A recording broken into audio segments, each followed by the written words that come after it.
Nuevo bloque de redacción abierta con el diario del lunes. Estamos analizando el panorama político-económico. Recién le escuchamos a la referente de Barrios de Pie. Vamos a seguir hablando sobre la realidad económica nacional y local. Lo vamos a recibir en nuestro estudio al economista Diego de Aquino. ¿Cómo le va? Buenas noches. Buenas noches. ¿Cómo está usted? Bien.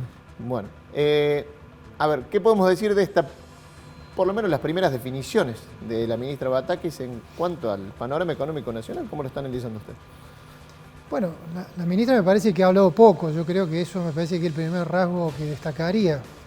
No ha sido una ministra que precisamente ha sido muy locuaz. Lo que sí me parece que hay que prestar atención es que ha reafirmado, digamos, algunos conceptos que dejó el ministro anterior en acuerdo con el presidente, que tienen que ver básicamente con los pocos trazos que entendemos profesionalmente que tiene el programa económico, que tienen que ver de alguna manera con lo que se suscribió en el acuerdo con el Fondo Monetario.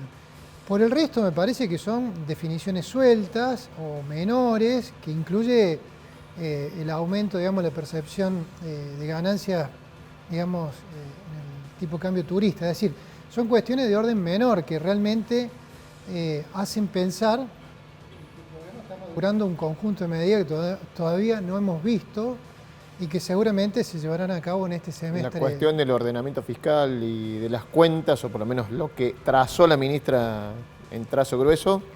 Sí, digamos, hay desbarajustes demasiado gruesos y demasiado importantes como para que se puedan saltar desapercibidos.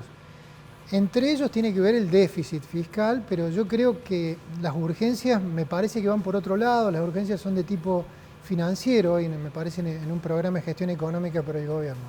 Mire, yo le doy un dato. Solamente lo que es la colocación de letra del Tesoro, que eso es deuda del Estado, no del Banco Central, a muy corto plazo, es decir, es como un cheque, digamos, que permanentemente los viene renovando el gobierno, que son a 60, 90, 30, 120 días, no pasan de los 3 o 4 meses. Allí más o menos se está jugando el gobierno el 20% del volumen del gasto del año. Eso está entre 7 y 5 veces por encima de los límites que indicaría una buena práctica.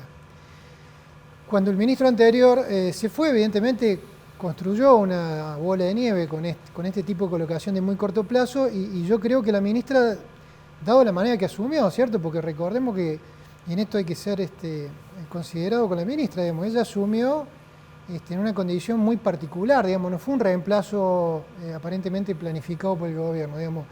Normalmente la salida del ministro de Economía en las condiciones que está la Argentina, como yo afirmé en algún momento, debería ser el inicio de una solución. Sin embargo, terminó siendo el inicio de un nuevo problema que se le introdujo al gobierno y a la sociedad. Con lo cual, la ministra me parece que, atendiendo a esta condición de haber asumido una situación que no la tenía prevista y con un daño colateral, porque la renuncia intempestiva del ministro produjo un efecto retroalimentación, una corrida,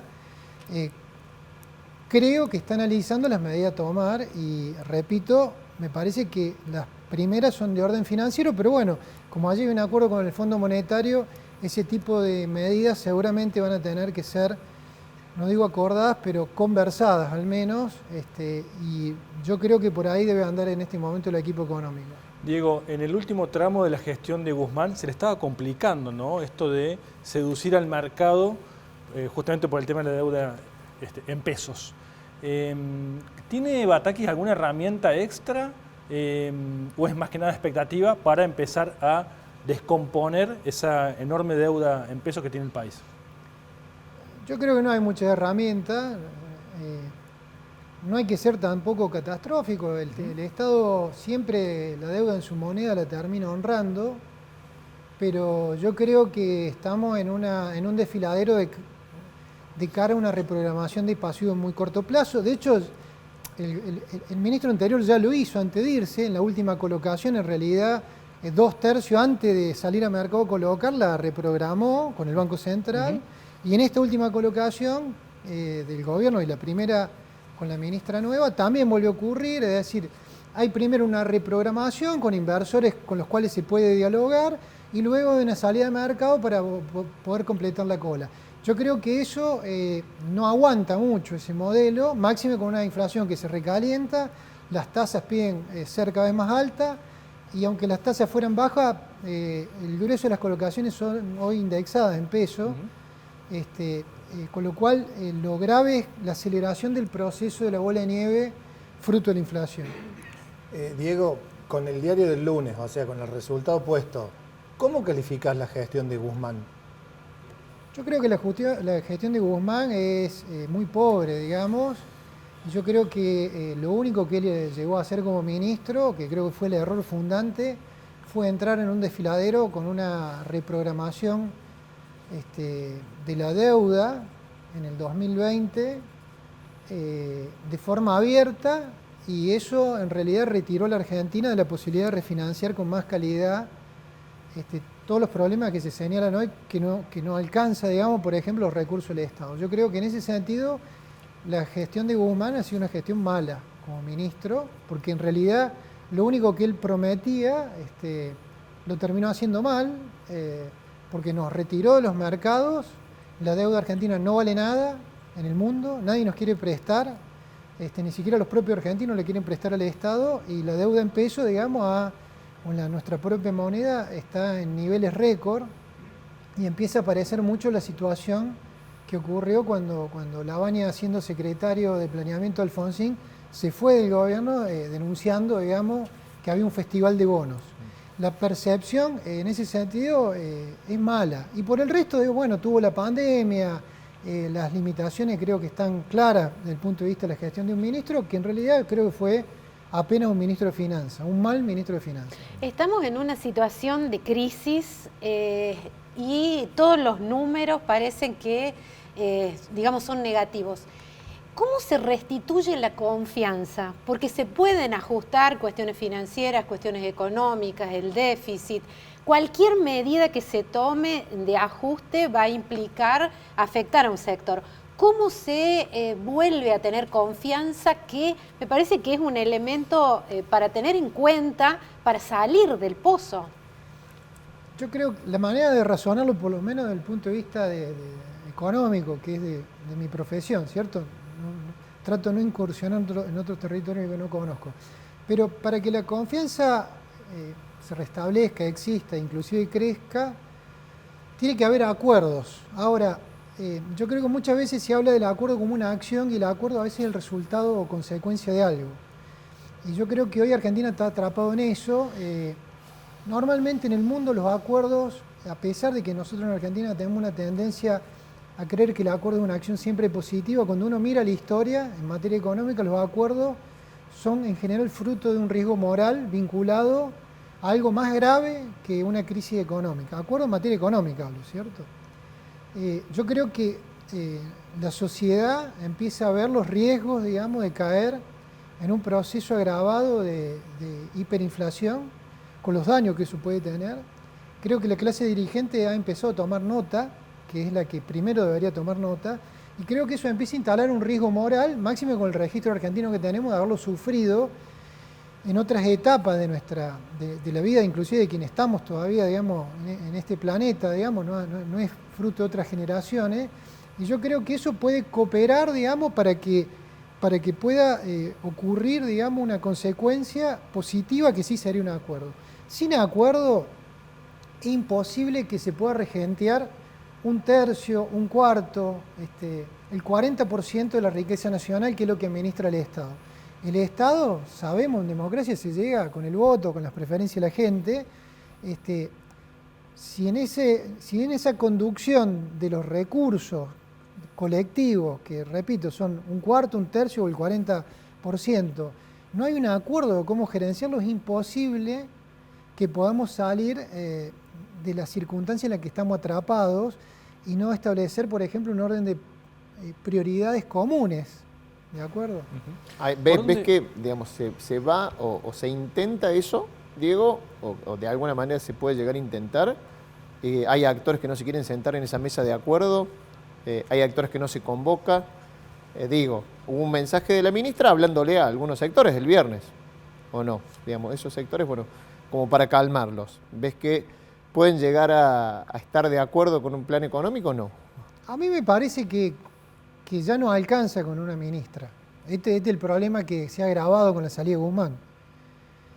Porque mientras estaba Guzmán era como el único enviado para hablar de los temas económicos. Yo creo que ya no alcanza lo que la ministra diga y eso es lo que el mercado por ahí no le responde como se esperaría o esperaría el gobierno. Yo creo que se está esperando una solución de más alto nivel. Yo creo que la vicepresidenta en la conferencia que dio en el Calafate, yo creo que, por ejemplo, ahí cuando uno lee alguna parte de lo que ella menciona, trasluce, le da un acuerdo. Cuando uno escucha a dirigentes importantes de la oposición, también se escucha la necesidad de un acuerdo. Después está claro de que, bueno, quiénes se sientan o quiénes no, y hasta dónde va a llegar el acuerdo, porque el acuerdo va a llegar, yo creo, hasta donde el riesgo moral nos los imponga. Es como alguien que se asusta con la salud, digamos, es decir, logra recordar con su entorno y consigo mismo hasta el riesgo en que se puso su salud. Entonces digo, yo creo que eso todavía no está meta acordado, sería. Pero me parece que no estamos tan lejos y yo deseo y quiero creer de que nuestra dirigencia, antes que los sectores profesionales, van a poder sentarse a lograr un acuerdo de mayorías para que la gravedad de la situación no llegue a la sociedad, porque el problema es si esto sale del espacio de los dirigentes, como pasó en el 2001, como pasó en el 89, en el 90, en el 75, en el 82, ¿sí?